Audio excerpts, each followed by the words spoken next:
চুপ হয়ে গেল। বিবি জয়নব যেন বাবা চুপ হয়ে গেল বাবা। এইদিকে যখনই চুপ হয়ে গেল বাবা, এবার ওবাইদুল্লাহ ইবনে জিয়াদ করলো ডাকে সকলকে, বাবা আপনার যেন জয়নবকে বাবা হাতে শিকল লাগিয়ে দিল। বিবি জয়নবকে আবার শিকল লাগিয়ে দিয়ে বলতে আছে, শোনো রে, তাদেরকে টানতে টানতে নিয়ে যাও আর কারাগারে বন্দি করে দাও। যেমনই বাবা গো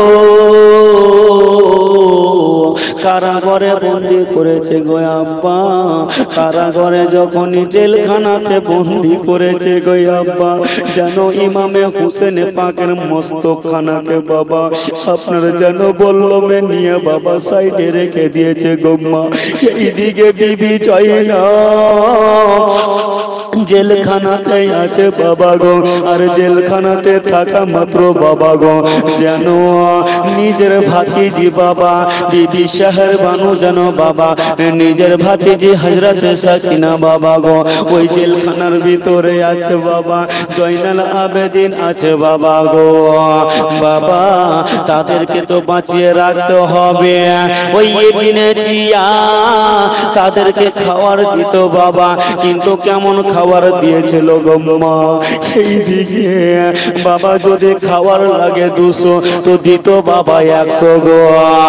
খাবার যেমনই দিত বাবা, এইদিকে সাকিনা বাবা খাবার খেয়ে পেট ভরতো না, খাবার খেয়ে পেট ভরতো না।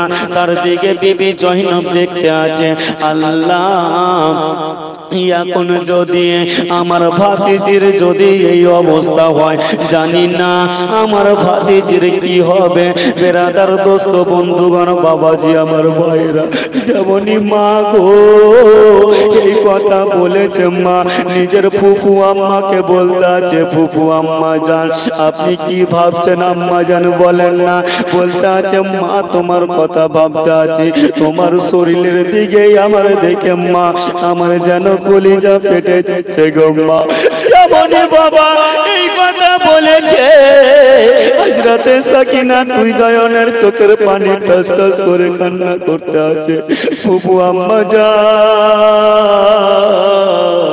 ওগো আম্মা গো আমাকে খিদা লাগে না আম্মা জান, কিন্তু আপনি কেন এই মতো করছেন আম্মা জান। বাবা কিন্তু বিবি জয়নব সমস্ত কিছু বুঝতে পেরে নিজের খাবার গুলো যেন ভাতিজিকে দিয়ে দিত বাবা, আর যেন খেয়ে নিত বাবা গো। বাবা যখন জেলখানাতে 24 দিন হয়েছে, দেখছে বিবি জয়নব একদিন হঠাৎ করে আপনার বসে নামাজ পড়ছে। এইদিকে সাকিনা ডাক দিয়ে বলতে আছে, ফুফু আম্মা জান একটা কথা বলবো ফুফু। কি কথা? বলো না রে বেটা বলো না। বলতে আছে ফুফু গো ও গো ফুফু শোনেন না, কি কথা বলেন?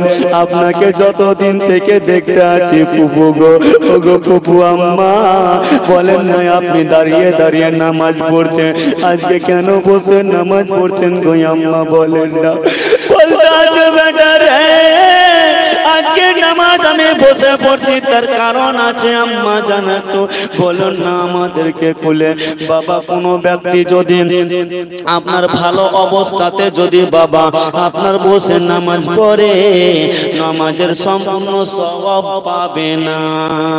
বেরাদার যদি অসুবিধা হয় তবে বসে যদি নামাজ পড়ে সওয়াব তো পাবে, তবে অর্ধেক সওয়াব পাবে বাবা।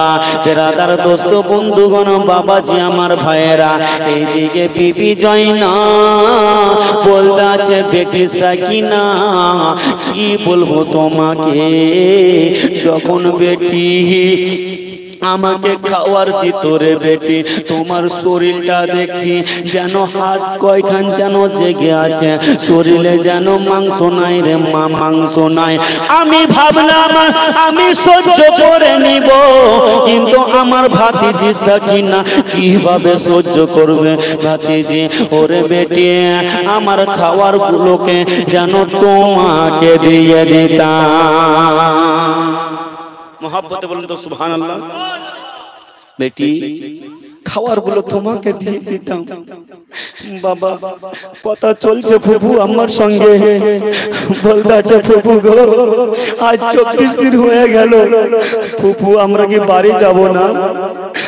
বেরাদার নামাজ বাবা পড়িল, ফজরের নামাজ আদায় করে এই দিকে বাবা পাখিগুলো কিচির মিচির করে। আরে জানো বাবা ওই জানো কারাগারের উপর দিকে পাখিগুলো উড়তে উড়তে যায়। মা সাকিনা বলতে আছে ফুফু আম্মা জান একটা কথা বলবো, কি কথা বলো না? বলতে আছে ফুফু আম্মা জান কথাটা হচ্ছে যে পাখিগুলো কেন কিচির মিচির করতে আছে? বলতে আছে বেটি রে এই পাখিগুলো নিজের বাড়ি থেকে যেন নিজে যখন সকাল হয়ে যায় তখন যেন তারা খাবার সংগ্রহণ করতে চলে যায়, আবার যখন টাইম হয়ে যায় তারা তখন যেন সঙ্গে সঙ্গে বাড়ি ফিরে যায়। যেমনই বাবা এই বাড়ি ফিরে যাওয়ার কথা শুনলো গো, কথা শোনার পরে যেন সাকিনা কান্না করতে আছে, বলতে আছে ফুফু আম্মা জান আমাদের কি মদিনা যাওয়া হবে না? হবে না ও গো ফুফু আম্মা জান আমরা কে ওই মদিনায় যাব না। বলছে বেটি রে আল্লাহ তাআলার যখন হুকুম হবে রে মা আমরা এই জায়গা থেকে বের হয়ে যাব। বাবা গো আমার কথা চলছে বাবা, জেলখানার ভিতরে কথা চলছে বাবা। রাত যায় দিন কেটে যায়, রাত যায় দিন কেটে যায়। কিতাবের মধ্যে লিখছে বাবা গো যখন 34 দিন হয়ে গেছে বাবা, এই দিকে বাবা ইবনে সাদেরা যেন গল্প করছে। কি গল্প? পাবলিককে একটাই কথা বুঝিয়ে রেখেছিল, সেটা হচ্ছে ইমাম হোসেনকে যে আমরা শহীদ করেছি আমরা এমনি করিনি। ইমাম হোসেন আমাদের বিপরীত কথাতে চলছিল, আমাদের যেন কথা শুনছিল না। যদি আমাদের কথা শুনে নিত তাহলে ইমাম হোসেনকে শহীদ করতাম না। বাবা পাবলিককে এটাই বুঝিয়ে রেখেছে, কিন্তু আস্তে আস্তে কথাটা যেন বাবা প্রচার হয়ে গেল। ইমাম হোসেনকে বিনা গুনাতে যেন আপনার শহীদ করেছে, তার বাচ্চাদেরকে বিনা কারণে যেন শহীদ করেছে, কোনো ক্ষতি করেনি, তাদের সঙ্গে কোনো লড়াই করতে যায়নি আগে বেড়ে, কিন্তু তারা শহীদ করেছে বাবা। এই কথাটা আস্তে আস্তে বাবা গো ওই দামেস্কে যেন এজিদের বাড়িতে গিয়ে বাবা আপনার যেন এজিদের কানে পৌঁছে গেল। যেমন এজিদের কানে পৌঁছাচ্ছে এই দিকে ওবাইদুল্লাহ ইবনে জিয়াদকে বলতে আছে ওরে ওবাইদুল্লাহ ইবনে জিয়াদ তুই আর ওই চেয়ারে বসে থাকিস না, তুই আর জেলখানাতে থাকিস না, তাড়াতাড়ি করে ইমাম হোসেনের মুন্ডখানা নিয়ে তাড়াতাড়ি করে তাদেরকে সঙ্গে নিয়ে তোরা যেন দামেস্কের দিকে চলে যা। বাবা গো কিতাবের মধ্যে লিখছে বাবা ওই জায়গা থেকে যখন দামেস্কে যেত বাবা একটা নয় দুইটা নয় ইবনে জিয়াদ ভাবতে থাকলো আমরা একটা নয় দুইটা নয় 84টা যেন শহর ঘোরাবো। কটা শহর? 84টা, একটা নয় দুইটা নয় 84টা শহর ঘুরাবো। আর 84টা শহর ঘুরিয়ে আমরা যেন দামেস্কের দিকে ঢুকবো, আমরা যেন প্রবেশ করব। বন্ধুগণ বাবাজি আমার ভাইয়েরা তাদের মধ্যে একজন জিজ্ঞাসা করলো ওগো আমার মালিক কেন ডাইরেক্ট গেলে কি হবে না? হবে না 84টা আপনার শহর ঘোরার কি দরকার? ওবাইদুল্লাহ ইবনে জিয়াদ সাত যেন বলতে আছে শোনো রে আমরা এই কারণে ঘুরাবো রে, দেখে নিবে আমরা যদি ঘুরিয়ে নিয়ে 84টা শহর যখন দেখে নেবে তখন এজিদকে দেখে ভয় করবে আর এটাই জানতে পারবে আমাদের সঙ্গে যদি কেউ কোনো রকমে যদি আমাদের কথা না শুনে তাদের অবস্থা এটাই হবে। কিন্তু বাবা তাদের ফলাফল ভালো হবে না বাবা গো। এইদিকে ইমামে হোসেনের পাকারা মস্তখানাকে নিয়ে বাবা বল্লমের ভিতরে যেমনই ভরে দিয়েছে বাবা গো, বল্লমের ভিতরে ভরে দিয়ে গো মা এইদিকে আবার যেন রাস্তাতে রওনা হয়েছে। আর রাস্তাতে রওনা হইতে হইতে বাবা চলে যায় বাবা গো। ওই জায়গাতে গিয়ে বাবা একটি রাস্তার মধ্যে ইমাম হুসেনের মাথা মস্তখানা অটোমেটিক জমিনে পড়ে গেল। যেমনই জমিনে পড়ে গেল বাবা, যে আপনার মাথা মস্তখানা নিয়েছিল তার নাম ছিল খুলি বাবা, খুলি। ওই খুলি যেন বাবা আপনার বল্লমে নিয়ে যেন হোসেন পাকের মস্তখানাকে নিয়ে বাবা বল্লমখানা উঠাচ্ছে গো মা। বল্লমখানা যেমনই উঠাচ্ছে ওই বল্লম মাথা সহ উঠছে না। জোরে বলুন সুবহানাল্লাহ। মাথা সহ উঠছে না। তো এই দিকে কানে খবর চলে এলো উমর ইবনে সাদের কাছে যে হুজুর ইমাম হোসেনের মাথা মস্তখানা উঠছে না কেন?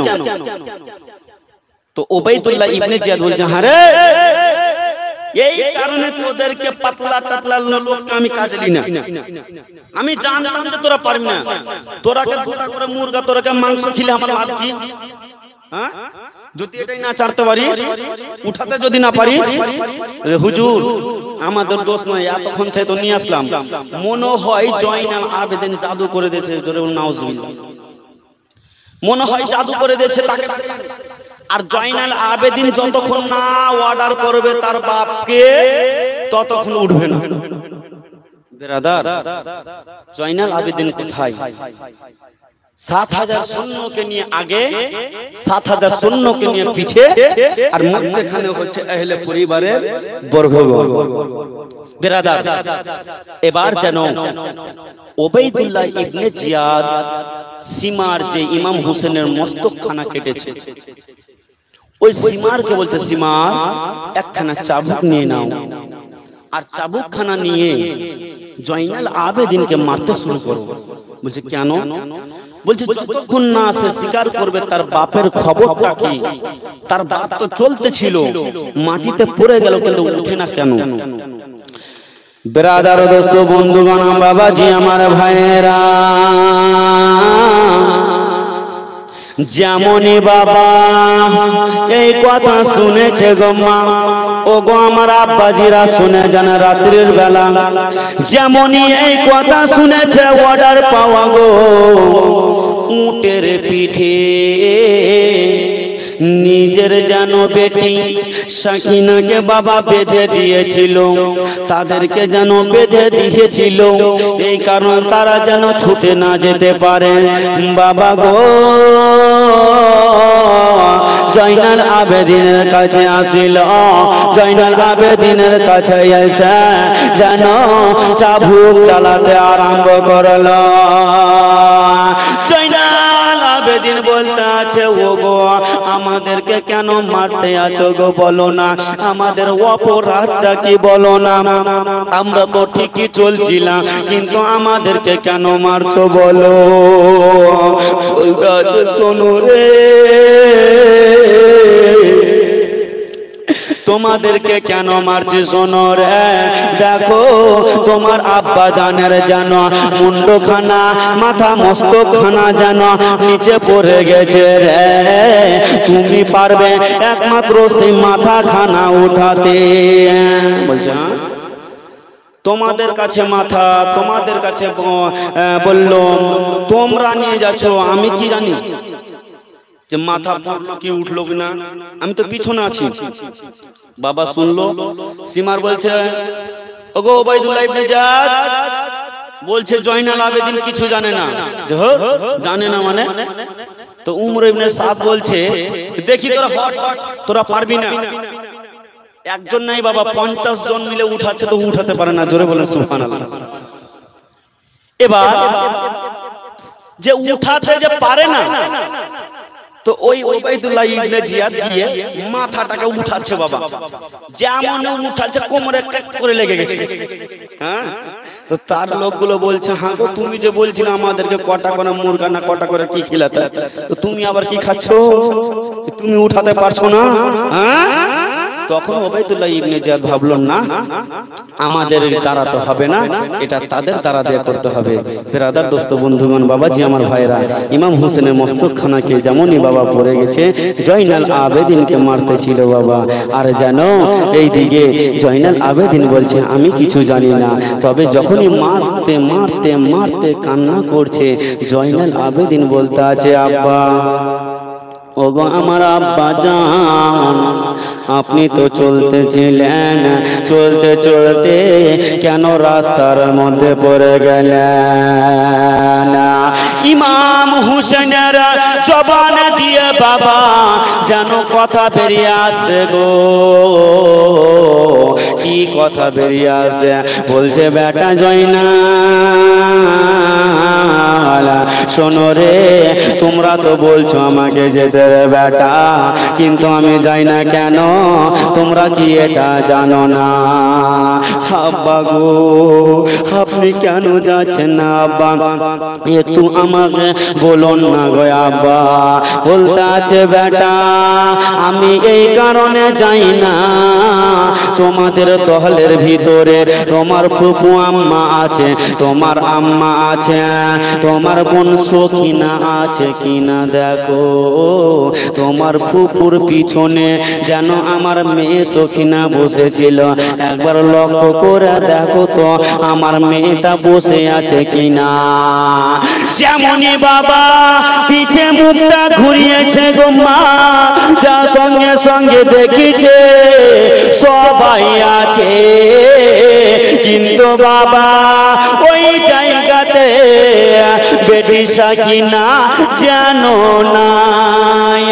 ইমাম হোসেন বলতে আছে বেটা রে এখন তো দেখতে পেলে বেটা, তবে আমার মেয়ে কোথায় গেল বলো না। ইমাম হোসেন বলেছিল আমি শহীদের পরে জীবিত আছি কিনা আমি তোদেরকে দেখিয়ে দিব।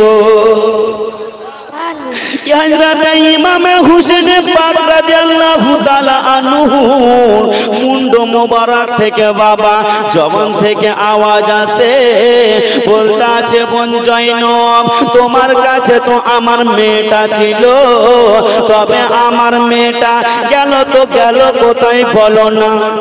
দাদা আমি তো জানি না দাদা, তবে তোমরা সাহারা করো, তোমরা যেন খোঁজটা লাগিয়ে দাও। বাবা দূর থেকে দেখে গো, নজর কইরা দেখে একটা উটের পায়ের নিচে বাবা যেন ওই সখিনা পড়ে আছে। বলতে আছে দাদা গো তুমি কেমন ভাবে জানলে গো দাদা? ইমাম হোসেন বলতে আছে বোন জয়নব আমাদের যতজনকে শহীদ করেছে সকলের মুন্ড যেন একটু নিচেতে আছে, নিচে আছে রে বোন, কিন্তু আমার মাথা মস্তকখানা সব থেকে উঁচাতে আছে রে বোন, আমি সবই কিছু দেখতে পেয়েছি। ও বোন আমার মেয়েকে এত মেরেছে এত মেরেছে, যখন উটকে চাবুক চালিয়েছে উটের পিঠে একটাও চাবুক পড়েনি, আমার মেয়ের পিঠে পড়েছে। আমার মেয়ে সহ্য করতে না পেরে ছটফট করতে করতে বাবা নিচে পড়ে গেছে। আমি ইমামে হোসেন যদি আগে বাড়তাম আমার মেয়ের যেন বুকের উপর দিয়ে শরীরের উপর দিয়ে যেন এত উটগুলো হেঁটে যেত, আমি আব্বা সহ্য করতে পারতাম না, আমি আব্বা সহ্য করতে পারতাম না। কিভাবে পারবো?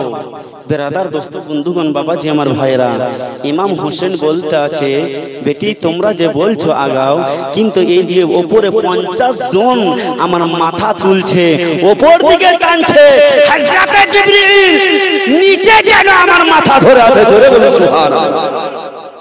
বলো বেটি, বলো বেটা, কার শক্তি বেশি? হযরতে জিবরিলের শক্তি বেশি। এই দিকে 50 জন মাথা ধরে উঠাচ্ছে আর হযরতে জিবরিল নিচে মাথা ধরে বসে আছে। বিরাদার দোস্ত বন্ধুগণ বাবাজি আমার ভাইরা, যেমনই সঙ্গে সঙ্গে এই কথা বলতে আছে, আমার মেয়েকে উঠাতে বলো, তোমাদেরকে কাউকে লাগবে না, আমি ইমামে হোসেন অটোমেটিক উঠে যাব। বাবা সঙ্গে সঙ্গে যেন সখিনাকে উঠানো হলো, আর উঠানোর পরে ইমাম হোসেনের মস্তকখানা বাবা আপনার অটোমেটিক উঠে গেল। জোরে বলুন সুবহানাল্লাহ, আর একটু জোরে বলুন সুবহানাল্লাহ। কে আলা হযরত জিন্দাবাদ, মোহব্বতে বলবেন না সুবহানাল্লাহ, আর একটু জোরে বলুন সুবহানাল্লাহ।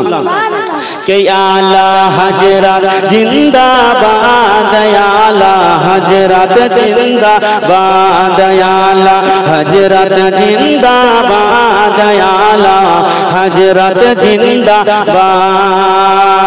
নূর নবীজির প্রেমের বাগান, নূর নবীজির প্রেমের বাগান, তোমার দ্বারা আবাদ। আলা মোহব্বতে বলুন, কে আলা হযরত জিন্দাবাদ, আলা হযরত জিন্দাবাদ। আর বলবো কেমন আমার মুজাদ্দিদ তোমার শান আজমা। হচ্ছে না, এগুলা আওয়াজে কিছু হবে না ভাই, এগুলা আওয়াজে কিছু হবে না, একদম টানা টান আওয়াজ দিতে হবে। আমাদের 109টা ফারাক্কা পায়ে যাচ্ছে না, যেন পায়াটি পার করে চলে যায়। মোহাব্বতে বলুন সুবহানাল্লাহ, একটু জোরে বলুন সুবহানাল্লাহ। কে আলা হযরত জিন্দাবাদ, আলা হযরত জিন্দাবাদ। আমার সঙ্গে সঙ্গে এই কথাটা বলুন তো, দেখবেন মাজমা গরম হয়ে গেছে। বলুন আলা হযরত জিন্দাবাদ, আলা হযরত জিন্দাবাদ, আলা হযরত। একটু সামনের দিকে চুপ থাকেন, পিছন দিকে একটু বলেন তো, তারা জীবিত আছে না মরে গেছে? সুবহানাল্লাহ বলুন, আলা হযরত জিন্দাবাদ। কোয়াড লাগাতে হবে কি ভাই? কোয়াডের কালেকশন ঠিক আছে তো? বলুন আলা হযরত জিন্দাবাদ, আলা হযরত। আরে বলবো কেমনে আমার মুজাদ্দিদ তোমার শান আজমা, তোমার শান আজমা। খোদার করুণা সাথে আর নূর নবীজির রহমা, নূর নবীজির রহমা। আর দৃষ্টি রেখেছেন তোমার প্রতি শাহনশাহে বাগদাদ, হযরত জিন্দাবাদ, আলা হযরত জিন্দাবাদ। আর হজ করিতে মায়ের সাথে গেলেন মক্কা ভূমি, গেলেন মক্কা ভূমি। মোহব্বতে বলুন আলা হযরত। যখন কি ঘটেছিল কই বলা আছে? আর হজ করিতে মায়ের সাথে গেলেন মক্কা ভূমি, গেলেন মক্কা ভূমি। ঝড় কবুলে সে জাহাজ খানি পড়লো যেন ভেঙে, পড়লো যেন ভেঙে। আমার মা জননী,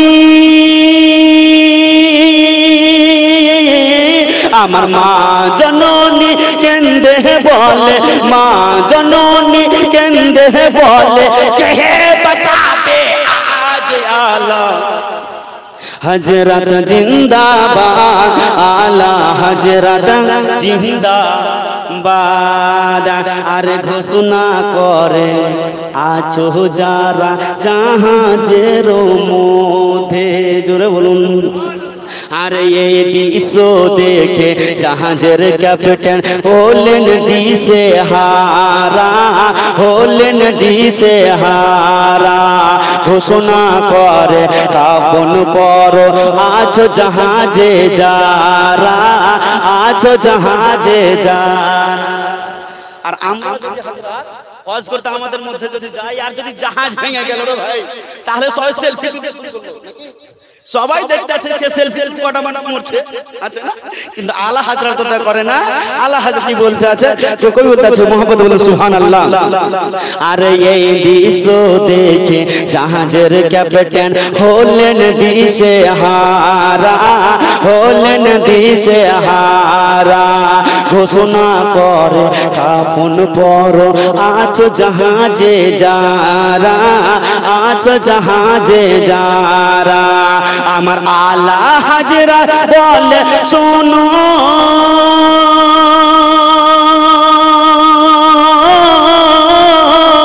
আমার আলা হযরত বলে শোনো, আলা হযরত বলে শোনো, করো নবীকে ইয়াদ আলা হযরত জিন্দাবাদ, আলা হযরত জিন্দাবাদ।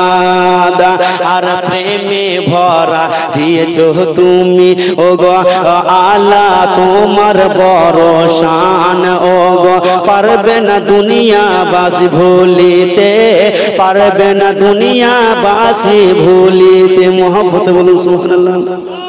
আরে দুনিয়াবাসী তোমার প্রেমে প্রেমে ভরা দিয়েছো তুমি ওগো, আগে দুনিয়াবাসী তোমার প্রেমে এত পাগল পারা, এত পাগল পারা। প্রেমে ভরা দিয়েছো তুমি ওগো, তরবারি কাঞ্জুল ঈমান। বলুন তরবারি কাঞ্জুল ঈমান। আর দিয়েছো মুফতি আজম, আর দিয়েছো মুফতি আজম, আর দিয়েছো মুফতি আজম, যিনি বারলির জান আলা। বলছে মৌলভী সাহেব আমাদের ব্যাটারির চার্জ খতম হয়ে গেছে। বলছে আপনাকে দেশি মুরগা খেলাছে, আপনি বলতে পারবেন না আমাদেরকে কে খেলায়? জোরে বলুন নবীর মহব্বতে আলা হযরত জিন্দা দে, আলা হযরত জিন্দাবাদ। সুবহানাল্লাহ। আর একজনই দিয়েছে, একজন দিয়েছে 200 টাকা। সুবহানাল্লাহ সুবহানাল্লাহ। আল্লাহ গো যে আসানে দান দিয়েছে। খালা আজকে এখনো টাইম আছে, আজকে এই জায়গাতে যা আছে তাই নিয়ে যাব। কানের দুল যদি থাকে তাও নিব, নাকের ফুল থাকে তাও নিব। চাচা পকেটে হাত দিবেন, বাড়ি পালাবেন না। আজকে যাই আছে, আংটি যদি থাকে আংটি নিব, কিন্তু আজকে ছেড়ে যাব না, কারণ নিব আর পকেটে ভরে রায়গঞ্জে হোটেলে গিয়ে খাবো। তা কি হয় মুলি সাহেব? আপনি খাবে এটার জন্য নিয়েছি না ভাই। আপনাদের কাছে আমি যেগুলো চান্দা চাইবো বা দিবেন আপনারা, আমার জন্য নয়। কমিটি ভাইরা যে জালসা লাগেছে তাদের কাছ থেকে একটা কথা এসেছে, মাওলানা সাহেব যতগুলো টাকা উঠবে আমাদের খরচা বাদ দিয়ে আমরা সমস্ত টাকা মাদ্রাসায় আমরা জমা করে দেবো। জোরে বলুন সুবহানাল্লাহ। কারণ মাদ্রাসা হচ্ছে কার ঘর? রাসূলের ঘর। আর মসজিদ হচ্ছে খোদার ঘর। সমস্ত কিছু ফেনা হয়ে যাবে বাবা, কিন্তু দুইটা জিনিস আপনার টিকে থাকবে। বেরাদার দোস্ত বন্ধুগণ বাবাজি আমার ভাইরা, চাচা একটু বসুন, আপনারা উঠবেন না, তারপর আমার বক্তব্য আপনারা শুনতে পাবেন, বেশি লেট করব না। সুবহানাল্লাহ সুবহানাল্লাহ। বেরাদার দোস্ত বন্ধুগণ বাবাজি আমার ভাইরা, এবারে জানো ইমামে হোসেনের পাকের মস্ত খানা বাবা আপনার যেন উঠে গেল বাবা। চলতে আরম্ভ করেছে, চলতে আরম্ভ করেছে, যেতে যেতে একটা জায়গাতে বাবা আপনার পৌঁছে গেল বাবা গো। দেখতে পাচ্ছে এই জায়গাতে আমরা যেন ক্লান্ত হয়ে গেছে, এখন আমরা কোথায় যাব? এই জায়গাতে বাবা যেন বসিব। দেখতে পেল সামনে একটা বাড়ি দেখা যায়। বাবা এক পা দুই পা করে আগিয়েছে, আর যেমনই এক পা দুই পা করে আগিয়েছে, তো ওটা বাড়ি নয়, একটা যেন পাদ্রী সাহেবের গির্জা ঘর, একটা গির্জা ঘর। তো তারা ভাবলো এখানে একটু আরাম করি, আর ইমাম হোসেনের মুন্ডখানাকে রাখি, আর আমরা আরাম করে আবার রওনা হয়ে যাব বাবা। ব্রাদার ইমাম হোসেনকে দেখে তো মুসলমান হয়েছে, তার মুন্ড মুস্তাক মুবারক দেখে মুসলমান হয়েছে। জোরে বলুন সুবহানাল্লাহ। বেরাদার দোস্ত বন্ধুগণ, কেমন আপনারা শুনতে পাবেন বাবা। হ্যাঁ, তো এই দিকে ইমাম হোসেনের মুন্ডখানা বল্লমে যে গুঁজা আছে, ওই মুন্ডখানা গির্জা ঘরের এক কোণাতে রেখে দিয়েছে বাবা। যেমনই রেখে দিয়েছে, হঠাৎ করে ওই পাদ্রী সাহেব বাবা বাইরে এসে দেখছে যে আমার গির্জার বাইরে এতক্ষণে লোক। আমি একটু জিজ্ঞাসা করব, বেরাদার জিজ্ঞাসা করছে, হ্যাঁ গো তোমরা কোথায় থেকে আসলে? বলছে আমরা কারবালা থেকে, এই কুফা শহর থেকে আপনার এখানে। কোথায় যাবে? আমরা দামেস্কে যাব। ও হ্যাঁ গো, এটা যে মাথাটা যা আছে এটা কার? ও এটা মাথা, এটা হচ্ছে ইমামে হোসেনে পাকের। এটা ইমামে হোসেনে পাকের মাথা। বেরাদার দোস্ত বন্ধুগণ, বাবাজি আমার ভাইয়েরা, যেমনই আমার ইমামে হোসেনে পাকের মাথা মোবারকের কথা শুনেছে বাবা, সঙ্গে সঙ্গে বলল, ওগো এজিদের লোকেরা শোনো, তোমরা যখন এই জায়গাতে বসে আরাম করছো, তবে রাতটা যখন কাটাবে তোমাদেরকে একটা কথা বলবো।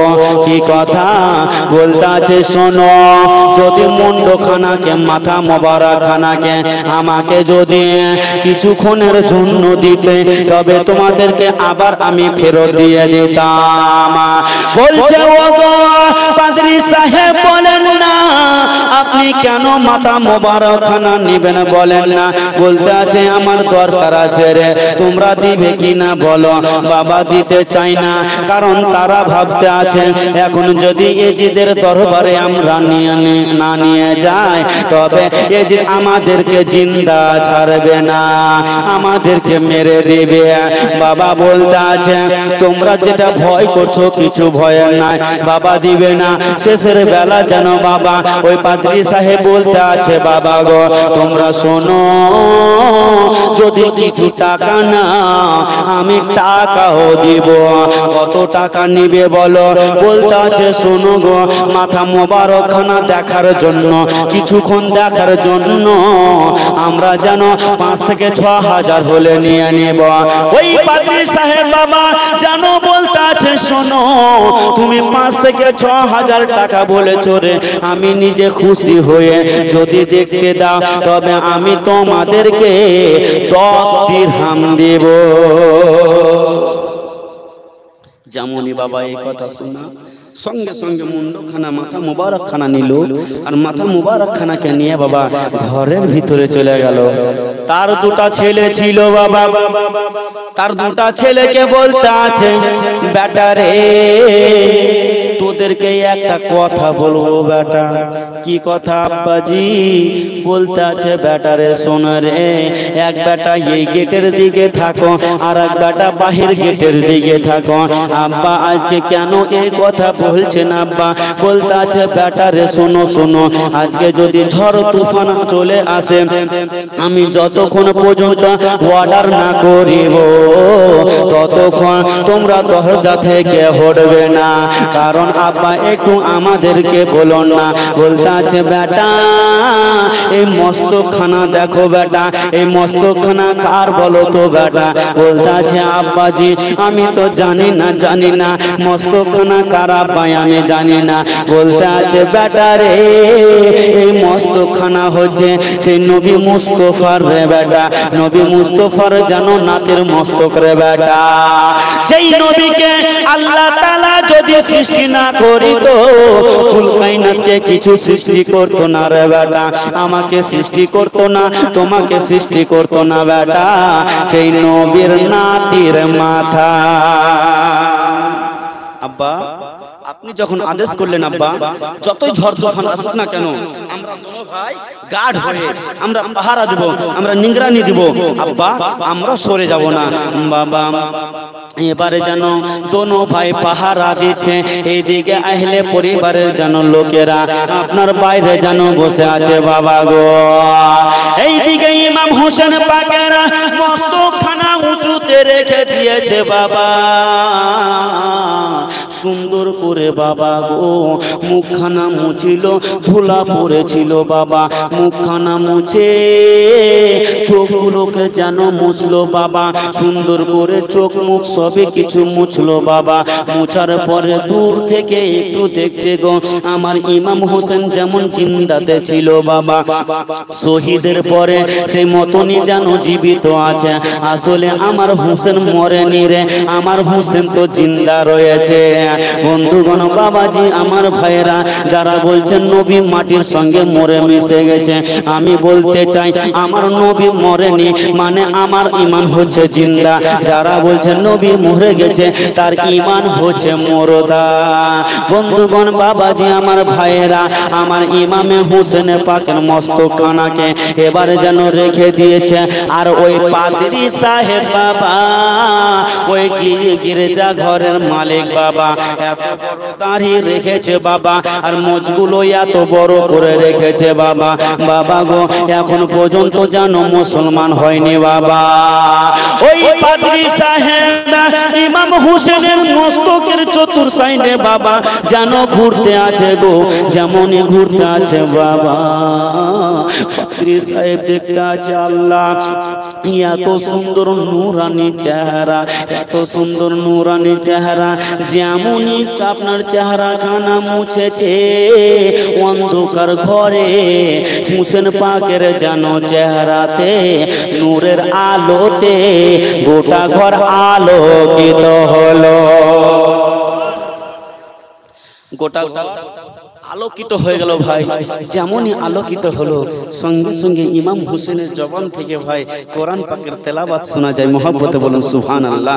বিরাদার দোস্ত বন্ধুগণ বাবাজি আমার ভাইরা পাদ্রী সাহেব বলতে আছে ও গো হুজুর গো আমি আপনার প্রেমে পড়ে গেছি হুজুর, আপনার দিওয়ানা হয়ে গেছি হুজুর গো, হুজুর গো আমি সহ্য করতে পারি না, আমি সহ্য করতে পারি না, আমাকে তাড়াতাড়ি আপনার কলমা পড়াইয়া মুসলমান করিয়ে দেন।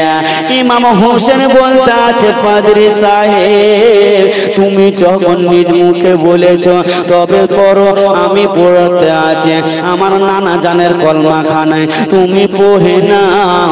সঙ্গে সঙ্গে পড়াতে আছে লা ইলাহা ইল্লাল্লাহ, পড়ুন লা ইলাহা, আরো জোরে লা ইলাহা ইল্লাল্লাহ, লা ইলাহা ইল্লাল্লাহ, লা ইলাহা।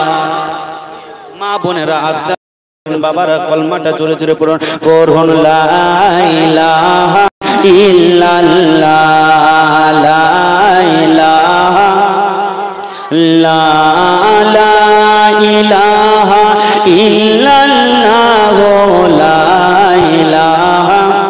ও গো কত সুন্দর মদিনা, জোরে বলুন আর মহব্বতে বলুন, ও গো কত সুন্দর মদিনা, যাহার নাই গো কোন তুলনা। তোমরা বুঝে কেন বুঝো না, ঈমান হইল সোনার মদিনা, লা ইলাহা, জোরে পড়ুন লা ইলাহা ইল্লাল্লাহ, লা ইলাহা ইল্লাল্লাহ, মুহাম্মদ রাসূলুল্লাহ সাল্লাল্লাহু তাআলা আলাইহি ওয়াসাল্লাম। বন্ধু পাদ্রী সাহেব কলমা খানা পড়ে নিল বাবা, দিলের মধ্যে কেমন যেন একটা উৎসাহ চলে আসলো বাবা গো, দিলের মধ্যে যেন কলমা পড়ে নেওয়ার পরে ওই পাদ্রী সাহেব যেন বাবা আপনার খুশিতে ঝুমতে আছে, যেমনই বাবা খুশিতে ঝুমতে আছে গো, কিন্তু বলতে আছে ও গো ইমামে হোসেনে পাক একটা কথা বলবো, আপনি কি কথাটা শুনবেন কিনা বলেন। বলতে আছে বলো রে, কি কথা বলবে তুমি বলো রে। করে বলতে আছে হুজুর গো আমার জন্য একটু দোয়া করে দেন না গো হুজুর। কিসের দোয়া করব? বলতে আছে হুজুর গো আমাকে যেন জাহান্নামে না দেয়, আমাকে যেন জান্নাতে রেখে দেয়। ইমাম হোসেন বলতে আছে বলো গো আগে একটা কথা তোমাকে জিজ্ঞাসা করব। কি কথা? বলতে আছে শোনো গো আগে বলো তুমি কি আমার তলোয়ারি দেখে কলমা পড়েছো? বলে না না না। তুমি কি আমার নানা নবী মুস্তাফার তলোয়ারি দেখে কলমা পড়লে? বলে না না না। আমার নানাকে ভয় করে কি কলমা পড়লে? বলেন না। আমাকে কি ভয় করে তুমি কলমা পড়লে? বলে হুজুর আপনাকে ভয় করে নয় হুজুর, হুজুর গো আপনার তলোয়ারিকে ভয় করে নয় হুজুর, আপনার প্রেমে পড়ে নবীকে ভালোবেসে আল্লাহকে বিশ্বাস রেখে আমি যেন কলমা তাইয়্যিবা পড়লাম। হুজুর আমি নিজেই পড়েছি হুজুর, আপনার প্রেমে পাগল হয়ে গেছি হুজুর। হুজুর গো আমাকে কলমা তো পড়ালেন, আমার জন্য একটু দোয়া করবেন না?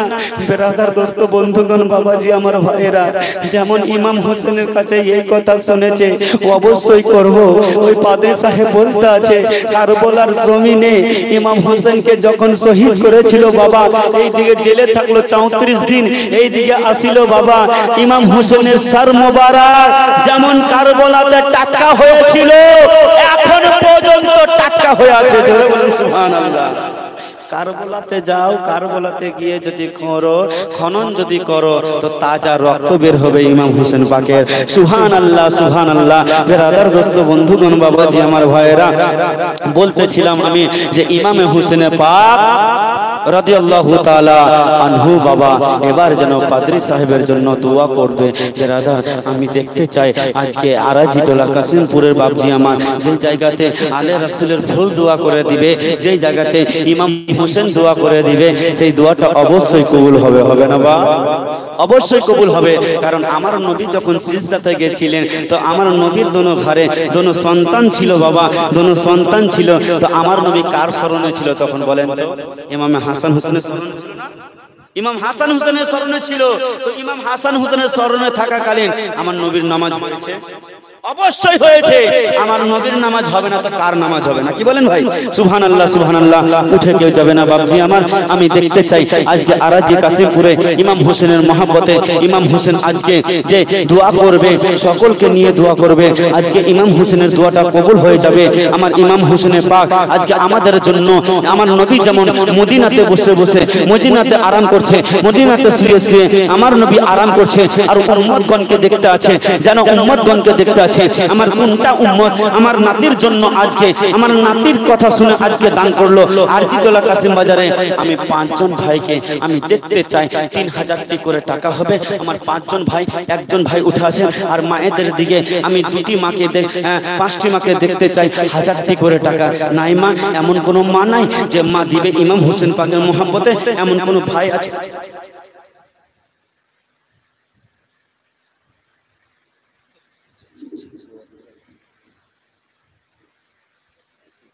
ঠিক আছে জি জি।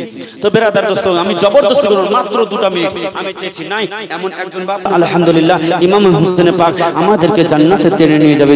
সুবহানাল্লাহ। নাই 2000 টাকা একটা বাপ আছে আমার, 2000 ভারী হয়ে যাচ্ছে। সুবহানাল্লাহ। নাই একটা বাপ আমার 2000 টাকা। আসুন তো নবীর মহব্বতে আজকে দেখিয়ে দেন হোসেনের গোলাম আমি 2000 টাকা দিলাম, আজকে না দিবেন সকালে দিবেন। এই দান আপনার বেকার যাবে না। মাদ্রাসার জন্য আমি চাইছি, মসজিদের জন্য চাইছি। ব্রাদার দোস্ত বন্ধুগণ বাবাজি আমার ভাইরা, একটা কলম উঠে আসে না বাবা? একটা কলম নাই? এরা কত হ্যাঁকরা রে ভাই। হ্যাঁ এই খালা তোর দিকে নাই গে, একজন যাও না, চা দেয় একজন কেউ যাই তেজপাতা, মানে তেজপাতা খোলা নাকি? সুবহানাল্লাহ। হ্যাঁ আমরা মুসলমান কেমন জানেন, আমরা কাজেই ব্যস্ত আছি। কাজে ব্যস্ত নাই, অনেক ইনকাম করি, কিন্তু ভাই আমার 5টা ভাই 1000 করে হবে, অনেক কমে দিলাম। আপনাদের দিক দেখে জানি দিতে পারবে না, একটা ভাই আছে 1000, আপনি চটচট করে আসেন একটু ভাই, আমি 10 টাকা আগে নিয়ে যাব, আমি যেন নিজের বক্তব্য আবার আগে বাড়াবো। সুবহানাল্লাহ সুবহানাল্লাহ। ব্রাদার দোস্ত বন্ধুগণ আমার, এবার দরুদ পাক পড়ুন আল্লাহুম্মা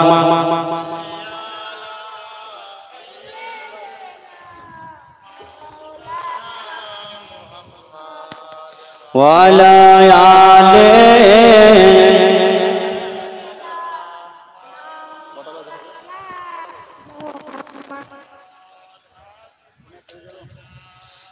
সাফিয়ানা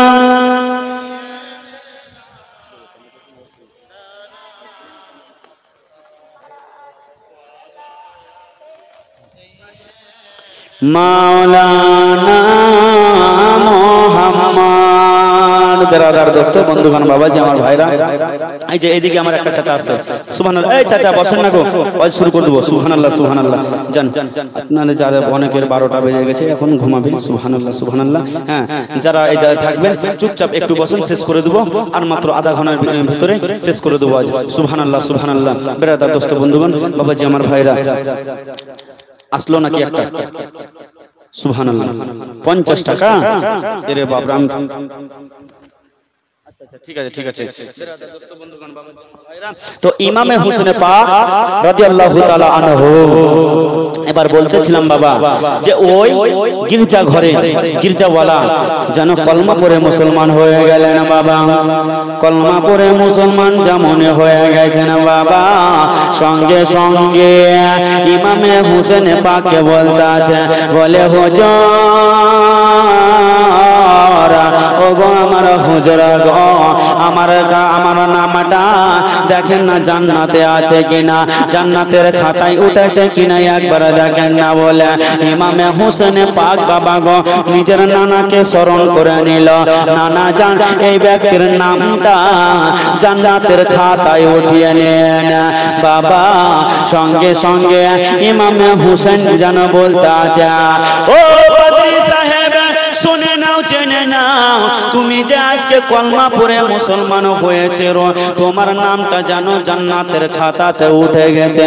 বেরাদারা যেমনই এই কথা বলেছে বাবা, সঙ্গে সঙ্গে যেন বাবা ওই লোকটি আরো খুশি হয়ে গেল।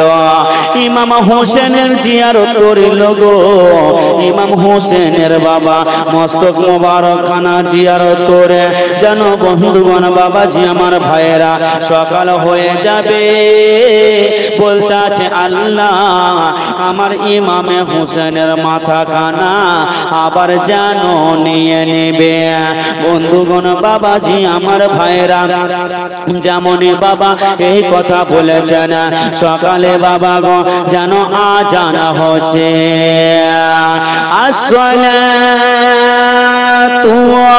খায়রুম মিনান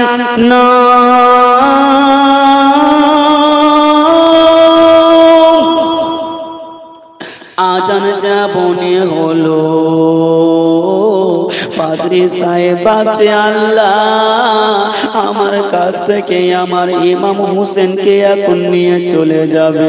বন্ধুগণ বাবাজি আমার ভাইয়েরা, এইদিকে ইমাম হোসেনের মস্তকখানা বাবা যেন সকাল হলো, এজিদের লোকেরা ওবাইদুল্লাহ ইবনে জিয়াদ মস্তকখানাকে যেন বাবা আপনার কেড়ে নিল, যেমনই কেড়ে নিয়েছে গো ইমাম হোসেনের মস্তকখানা নিয়া এবার বাবা রওনা হয়েছে বাবা, যেমনই রওনা হয়েছে গম্মা।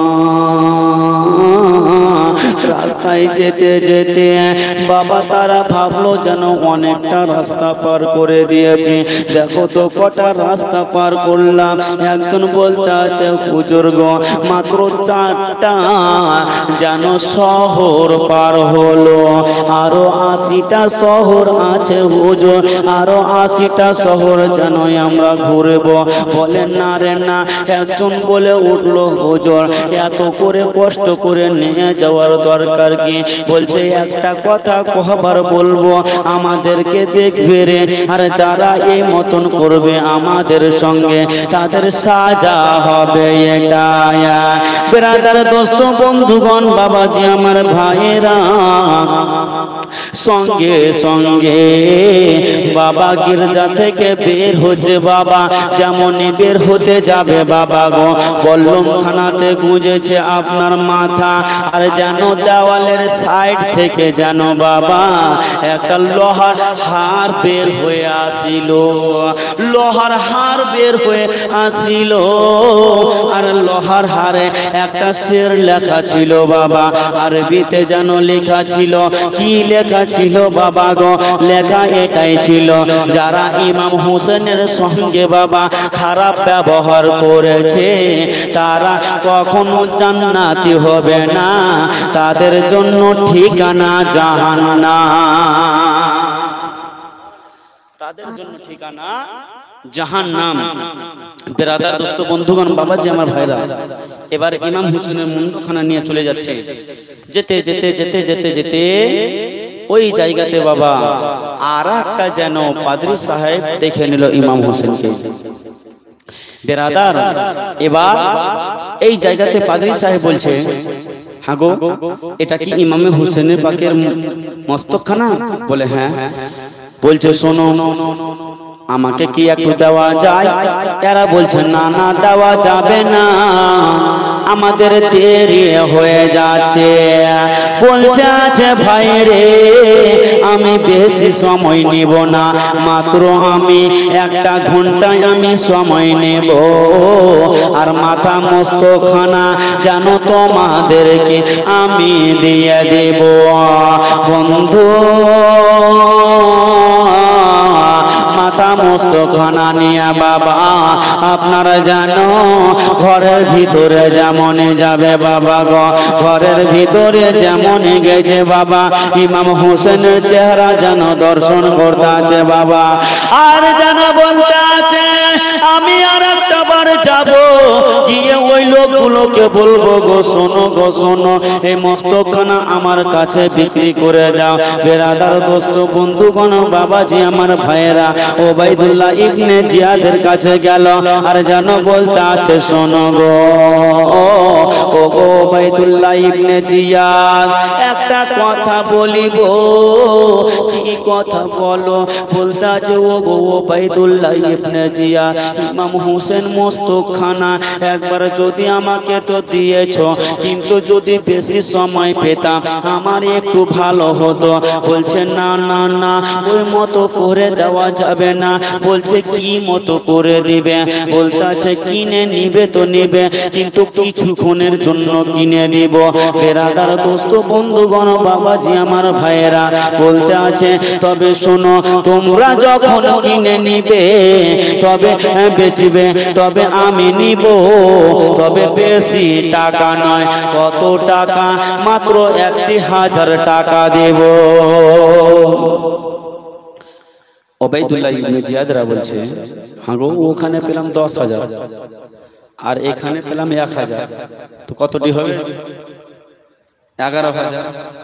11,000 যদি আমরা মুন্ড দেখাতে পেয়ে তো ইয়েজিদের দরবারে আরো পাবো নাকি? বেরাদার, এবার যেন বাবা ওই মাথা মস্তকখানাকে দিয়ে দিল। দিয়ে দেওয়ার পরে এবার যেন বাবা সুন্দর করে ওই বাদশাহ বসে বসে ইমাম হোসেনের মস্তকখানাকে দেখছে বাবা। যেমনই মস্তকখানাকে দেখেছে বাবা গো, ওই মতো নিজের কথা খুলে বলছে ইমাম হোসেন পাককে। বলে হুজুর, আমি কত ভগবান ভগবান বলেছি, আমি কত গাছের পূজা করেছি, আমি কত যেন আপনার পাথরের পূজা করেছি, আমি আগুনের পূজা করেছি হুজুর। আজকে আপনার নুরানি চেহারা দেখে হুজুর, আপনার মাথা মস্তকের যেন কারামত দেখে হুজুর, হুজুর গো আমি থামতে পারলাম না, আমার চোখের জল আমি থামতে পারলাম না। তোরা কে এমন করে আমার হোসেনকে মারলি রে? তোরা কে চিনতে পারলি না রে? এটা নবীর নাতি রে, যে নবীকে না সৃষ্টি করলে তোরা আসতি না রে। এটা মা ফাতেমার বেটা রে, প্রত্যেক নারীদের সর্দারি হচ্ছে আমার মা ফাতেমা। বেরাদার দোস্ত বন্ধুগণ, বাবাজি আমার ভাইয়েরা, তোরা কেমন করে হোসেনের গলাতে ছুরি চালালে? তোদের তোদের দিলে মায়া হলো না, তোদের দিলে দয়া হলো না। বেরাদার দোস্ত বন্ধুগণ, বাবাজি আমার মায়েরা, যেমনই মা গো এই কথা বলেছে, মা সঙ্গে সঙ্গে পাদ্রী সাহেবের অন্তর যেন ফেটে গেল।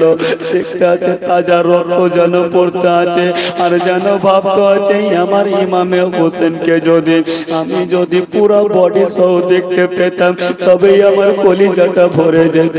বন্ধু বাবাজি আমার ভাইয়েরা, ইমাম হোসেনকে সামনে রেখে বলতে আছে, হুজুর গো আমাকে মাফ করে দিবেন হুজুর, আমি অনেক ভুল করেছি, আমাকে কলমা পড়িয়ে দেন হুজুর, কলমা পড়িয়ে মুসলমান করিয়ে দেন।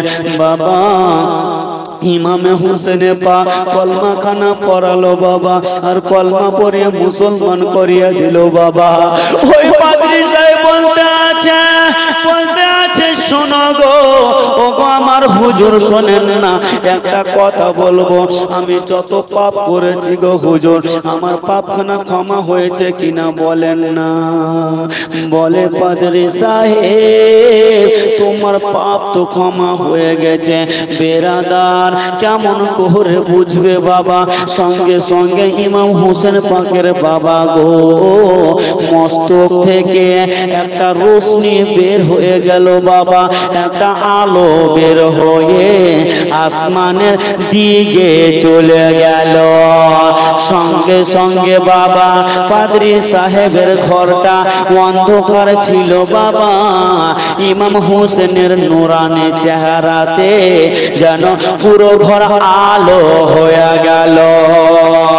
যেমনই পুরো ঘর আলো হলো বাবা গো, ও গো আমার মা বোনেরা শুনে যান, আর মাত্র 5টা মিনিট সময় নিব বাবা। বেরাদার জীবনে অনেক লম্বা ঘটনা আছে বাবা, বেরাদার দোস্ত বন্ধুগণ, বাবাজি আমার ভাইয়েরা, বলতে গেলে আরো 3 থেকে 4 রাতের সময় লাগবে বাবা। ও গো মা, ও গো আমার ভাইয়েরা, এইদিকে বাবা পাদ্রী সাহেব বলতে আছে, হুজুর আমি তো এবার যেন মুসলমান হয়ে গেছে হুজুর, আমি তো নামাজ পড়বো, আমি তো রোজা রাখিব, কিন্তু হুজুর একটা কথা আপনাকে যে দিয়ে দিব আমার মন মানতেছে না, কারণ আমি সবই ঘুরিলাম, আপনার মতন হোসেন আমি কোথাও দেখলাম না। তো পাদ্রী সাহেব একটা ছন্দ বলেছিল কি, তোমার মতন দয়ার হোসেন আমি আর দেখিলাম না। জোরে বলে সুবহানাল্লাহ। তোমার মতন দয়ার হোসেন আমি আর দেখিলাম না, নানা জাহারা কামলেওয়ালা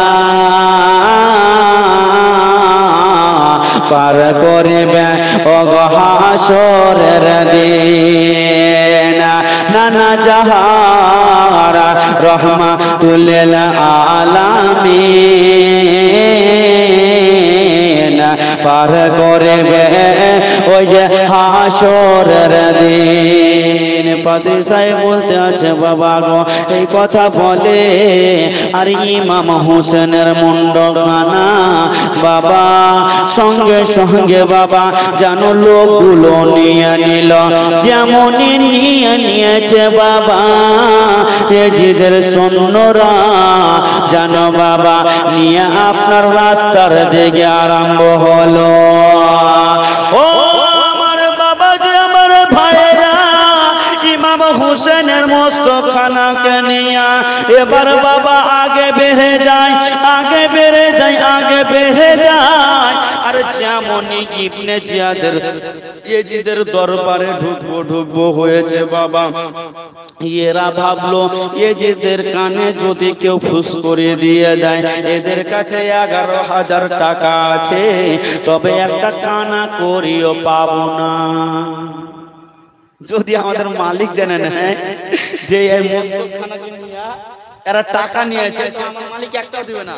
বেরাদার যেমনই তারা মনে মনে ভাবলো দাঁড়াও এখানে দাঁড়িয়ে যাও, আর এই জায়গাতে টাকাটাকে ভাগ করে নাও। সবাই বাবা কইছে এটাই কথা ঠিক, টাকা ভাগ করে নিব, সবাই পাবে, কেউ বলবে না। সুবহানাল্লাহ সুবহানাল্লাহ।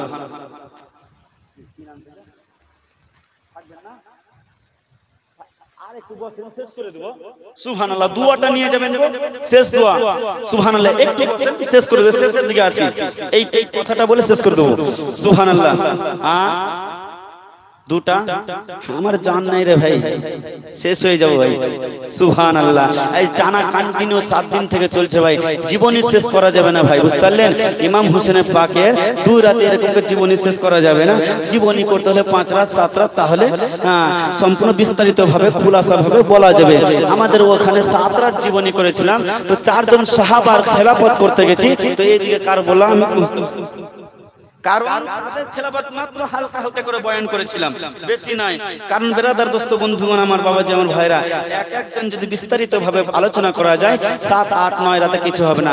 আগামী নভেম্বরে আমার 9 রাতের জীবনী আছে ইমাম হাসান হোসেনের, শুধু 9 রাত, 1 রাত নাই। কারণ তারা বলছে হুজুর আমাদের 7 রাতে যখন শুনতে পেলাম না, তো 9 রাতে শুনবো। তো বেরাদার দোস্ত বন্ধুগণ, বাবাজি, আমার ভাইরা, অন্য সময় যদি আল্লাহ পাক নসিবে মিলায় অবশ্যই আপনাদেরকে আবারও বলবো। কিন্তু বলতেছিলাম বাবা, এরা বলছে টাকা ভাগ করো, না হলে ইয়েজিদের কাছে গেলে 1 টাকা পাবো না, কানা করিও পাবো না। সুবহানাল্লাহ সুবহানাল্লাহ। বেরাদার উবাইদুল্লাহ ইবনে জিয়াদ বলছে, আরে টাকাটি কই? যে আমার কাছে নাই, কার কাছে আছে? কইছে পিছনে আছে ওমরের সাদের কাছে। তো তাদের টাকা কথা এখনই যদি ঢুকে যায় আর যদি চলে যদি আসে 1 টাকা পাবো না। সুবহানাল্লাহ সুবহানাল্লাহ। বেরাদার টাকাটি নিয়ে বাবা এবারে জানো তারা যুক্তি করে নিল, কাকে কত দিবি বল। উবাইদুল্লাহ ইবনে জিয়াদ বলতে আছে, শোনো আমি তোমাদেরকে নিয়ে ঘুরেছি, আমাকে দাও। উমর ইবনে সাদ বলতে আছে, শোনো রে আমি তাহলে কি করেছি বলো, আমি তো ঘুরেছি, আমাকে কি দিবে না? খলিল বলতে আছে, শোনো রে যার জন্য টাকা পেলে সেই মস্তখানা তো আমি নিয়ে ঘুরলাম, আমি বেশি পাবো। ইয়াদের মধ্যে কিন্তু ভাই ঝামেলা লেগে গেছে। সুবহানাল্লাহ সুবহানাল্লাহ। জানো এরা বলতে আছে গো আমি যেন টাকা নেব বেশি, আমি যেন টাকা নেব বেশি, এই কথা চলতে আছে। আর জানো বলতে আছে, শোনো টাকা তো নিবি পরে, আগে ভাগ কর, আগে ভাগ কর। যেমনই বাবা টাকা ঢালছে গো ব্যাগ থেকে, যেমনই মুদ্রাগুলা, আমাদের মতন তো নোট ছিল না বাবা, তখন টাকা কেমন ছিল বাবা, একটা মুদ্রা ছিল। আরে জানো বাবা তারা কোমরে দড়ির মতো করে তারা জানো কোমরে বেঁধে নিয়ে বেরাতো বাবা। বেরাদার দোস্ত বন্ধুগণ, বাবাজি আমার ভাইয়েরা, যেমনই টাকা ঢালতে যাবে গো আমার আল্লাহ তাআলা বলতে, শোনো রে তোমরা টাকা নিয়েছো, আমি টাকা তোমাদেরকে নিতে দিব না। টাকা যেমনই ঢেলেছে বাবা, ইয়ারা বলছে সবাই চোখ বন্ধ কর, না হলে লোভ লেগে যাবে। চোখটা বন্ধ কর, না হলে লোভ লেগে যাবে রে। চোখ কেউ কেউ বন্ধ করেছে, আবার কেউ মিটমিট করে দেখতে আছে, দেখি চুরি করে হয়ে গেল নাকি। সুবহানাল্লাহ সুবহানাল্লাহ। টাকা ঢালছে গো আল্লাহ তাআলার হুকুমে, ওই টাকার টাকা নয় মাটিতে ঢালছে, সঙ্গে সঙ্গে বাবা 11,000 টাকা যেন মাটি হয়ে গেল। সুবহানাল্লাহ, মাটি হয়ে গেল। বেরাদার দোস্ত বন্ধুগণ, আমার বাবাজি আমার ভাইরা, যারা টাকা নিয়ে খুবই করছিল, টাকাই চলে গেল। হ্যাঁ ভাই, টাকা নিয়ে কেউ গৌরব করতে হয় না, কারণ টাকা আমাদের বেশি দিনকার নাই। 2টা চোখ যদি বন্ধ করে নেন তো সবই চলে যাবে, না কি বলেন? হ্যাঁ, তো সুবহানাল্লাহ সুবহানাল্লাহ।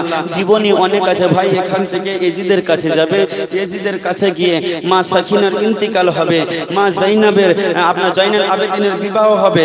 বেরাদার দোস্ত বন্ধুগণ, আমার বাবাজি আমার ভাইরা, সেখান থেকে ইমাম হোসেন পাকের মাথা মস্তক খানা কোথায় থাকলো আর কোথায় বডি খানা থাকলো, 2 জায়গাতে তিনার মাজার কবর হয়েছে।